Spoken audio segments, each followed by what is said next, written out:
மா, அப்பா இன்னைக்கு எங்க வீட்டுக்கு வந்திருந்தாரு. அப், என்னடி சொல்ற?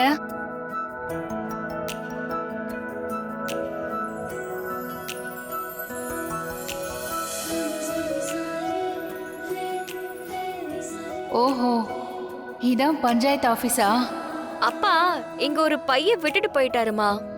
அத நாங்க அங்க கொண்டு வந்து கொடுக்கட்டுமா? ஆ, இரு, அப்பா கிட்ட கேட்டு சொல்றேன்.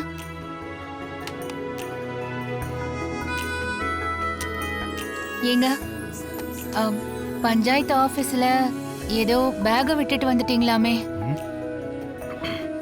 கொண்டு வந்து கொடுக்கட்டுமான்னு கேக்குறாங்க.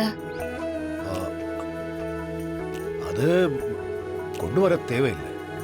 அது அவங்களுக்கான பேக் தான். அவங்களுக்கான பேகா? அதுல என்னங்க இருக்கு? முதல்ல அவ லைன்ல தானே இருக்கா. அவகிட்ட போய் அது அவங்களுக்கான பேக்னு சொல்லு. அதுக்குள்ள என்ன இருக்குன்னு அவங்களே திறந்து பார்த்து தெரிஞ்சுக்கிட்டோம். ம்.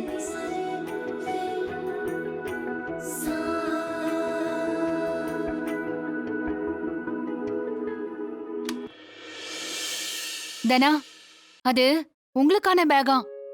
அதனால தான் அங்கேயே விட்டுட்டு வந்துட்டாராம். சரி, அதுல என்ன இருக்குன்னு பாரு. இருமா, நான் பார்த்து சொல்றேன். கதிர், என்ன? இது புடி. என்ன சொன்னாங்க? இந்த பேக் அப்பா நமக்கு கொண்டு வந்தாராம். இப்ப திறந்து பார்க்கலாம்ல?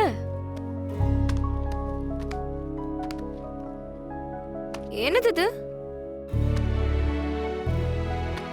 ஹேய், ஹே, நம்ம பைக்கோட ஆர்சி புக்கு 45,000க்கு அடமானம் வச்சிருந்தோம்ல. இப்ப புரியுதா மாமாவோட நல்ல மனசை பத்தி? நீ வாழ்க்கையில முன்னுக்கு வரணும், கஷ்டப்பட்டு உழைக்கிற காசு வட்டிக்கே வீணா போயிடக்கூடாதுன்னு சின்னதா கை தூக்கி விட்டுருக்காரு. உழைச்சு முன்னுக்கு வர ஒரு வாய்ப்பை ஏற்படுத்தி கொடுத்திருக்காரு. ம், ஆமா. சரி, போன் இந்த பேசு. ஹலோ அம்மா.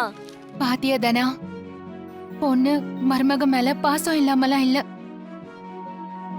சரி, நீ வை, நான் அப்பா கிட்ட பேசிக்கிறேன்.